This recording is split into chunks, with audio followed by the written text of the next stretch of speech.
उदालगुरिनि काजियामाटियाव खुंनो थाखाय बिसोरो थामथिम जादों। बे एक्चुअली इउनाइटेड फराम अफ एक्स एनडिबिनि बा एक्स एनडिबिनि कुनु मोनसे अर्गेनाइजेशननि नङा बियो। बेहाय मुंख्लं बांबोरगोरानि मुङाव मोनसे फाउन्डेसन दङ। बे मुंख्लं बांबोरगोरा फाउन्डेसना बेखौ अर्गेनाइज खालामदों आरो बेखौ स्पन्सर खालामदों इउपिपिएल सरकारा। बेहाय बुंनो थाङोब्ला थांनाय इउपिपिएल सरकारा थांनाय 4 बोसोराव माने मुंख्लं सानखौ बिदि खुङाखै आरो बेबायदि इउनाइटेड फराम अफ एक्स एनडिबिनि जिखुनु माबायाव बिथांमोना मदद हेफाजाबबो होआखै जिखुनु प्रग्रामाव। नाथाय देग्लाय जिहेतु फैगौ इलेक्सन खाथियाव सफैबाय, एक्स एनडिबिफ्राबो मोनसे फर्स, बे फर्सखौ बोरै बोननानै लाखिनो हागोन बेनि मोनसे निकृष्ट मोनसे राजनिति खालामदों। आरो बेहाय जों मिथिनायाव इउनाइटेड फराम अफ एक्स एनडिबिनि बारग' एनडिबिनि सोद्रोमाफोरखौ किसुमान प्रलोभन होनानै बिथांमोना लेंहरदों। बिथांमोना गावसोरनि किसुमान एजेन्टफोरखौ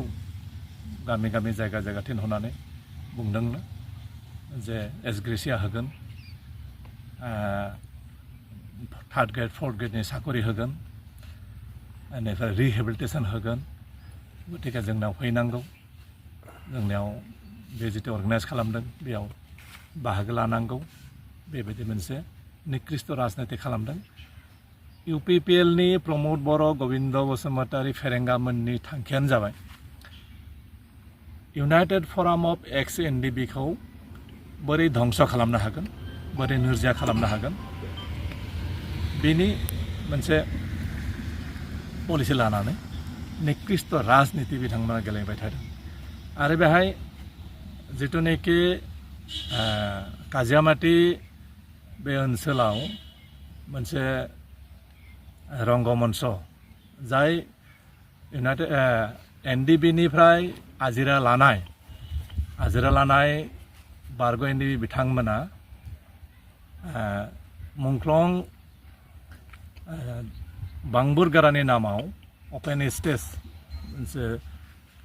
कमिउनिटि हल दंमोन। बे हलखौनो रं सं फोननानै आरो इउपिपिएलनि गबिन्द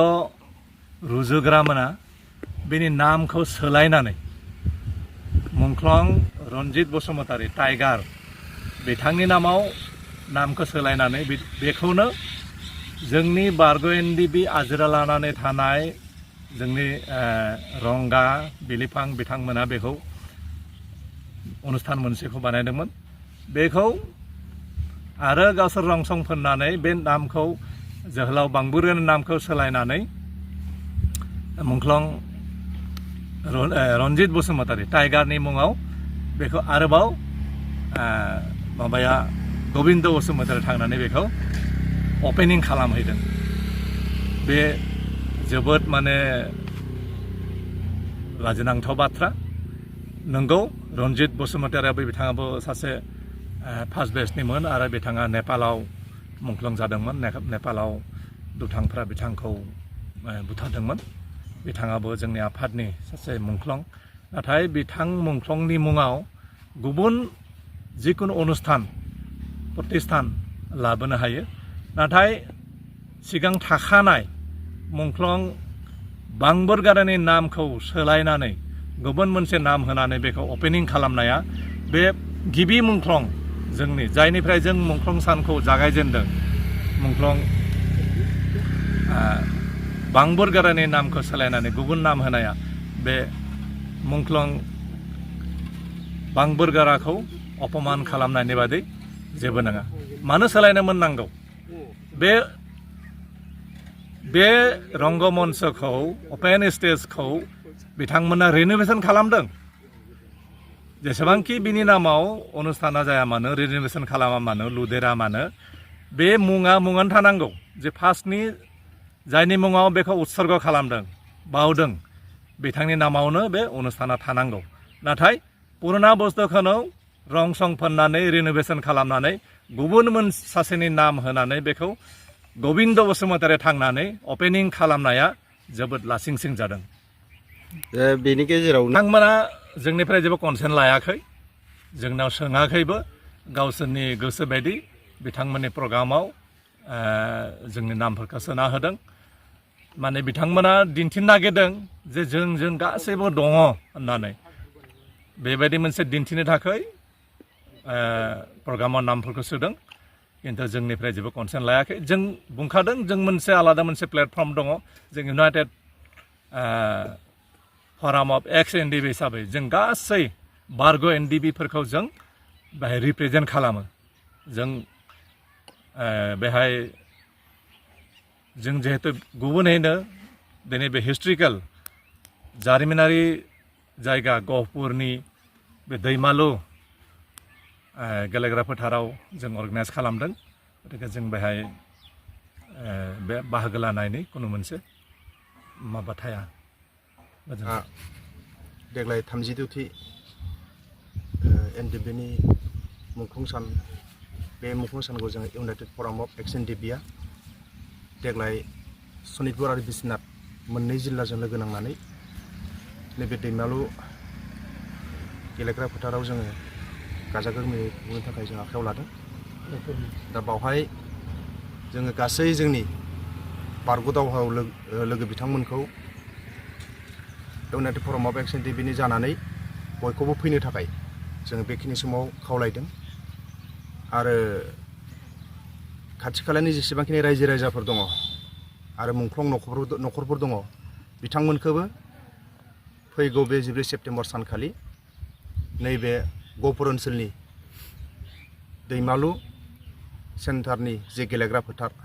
बे फोथाराव बयखौबो नुजाथिफैनो थाखाय जोङो गुरै खावलायहरदों दा बावहाय जोंहा जेबो थांखि गैया जोङो मात्र बाहाय हारि थामोनथा रैखाथिनि थाखाय दावहा होबोनायाव एनडिबिनि मुंजों बा एनडिबि आफादनि मुङाव हारिनि थाखाय मुंख्लं जाबोनाय जायफोर बिर जोहोलावफोर बिथांमोननि 32थि जे मुंख्लं सान बे मुंख्लं सानखौनो जोङो गुबै थांखि हिसाबै बा गुबै बिथा खालामनानै जों फैगौ 14 सेप्तेम्बर सानखालि जोङो खुंफुंनो थाखाय लाहार फाहार लानाय जादों बे हाबाफारियाव बेसेबांसिफोरखौ गेदारिं जागोन बायदि सानो जानांगौ गासै अल आसामनि फैगोन दा अल आसामनि फैगोन हिसाबै जोङो 1000सोखौ जों दोनदों दा बेवहाय आलासि महरै सार रन्जन दैमारिमोन बायदियाव बाहागो लाफैनो हागोन नामा दसेनि थाखाय ओंखारबोनानै दाथ' बावहायथ'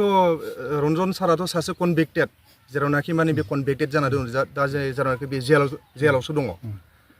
दा जेलाव थाखानाय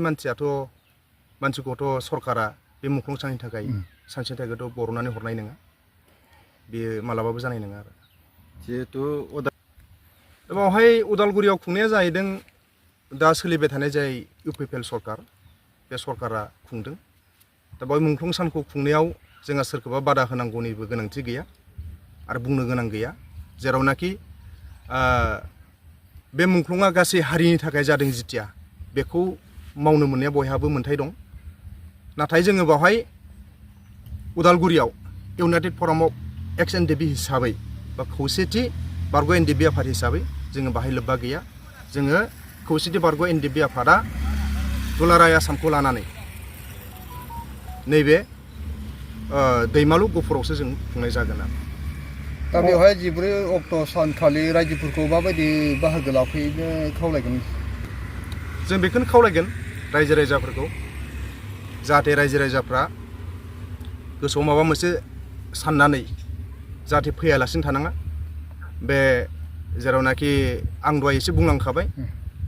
हारि थामोनथा रैखाथिनि थाखायसो मुंख्लंखौ बयबो जादों बा गावनि जिउखौ दिनै हारिनि नामाव बावदों दा बिसोरबायदि बिर जोहोलावखौ सिबिनांगौ बे सिबिनांगौ गासै रायजो राजानिनो मोनसे गिदिर बिहोमा दं दा बेनिखायनो गासै रायजो राजाफोरखौ जोङो इउनाइटेड फराम अफ एक्स एनडिबिनि जानानै बे हाबाफारियाव बाहागो लाफैगोनखौ आरो लाफैनांगौनि थाखाय गुरै खावलायहरनाय जादों।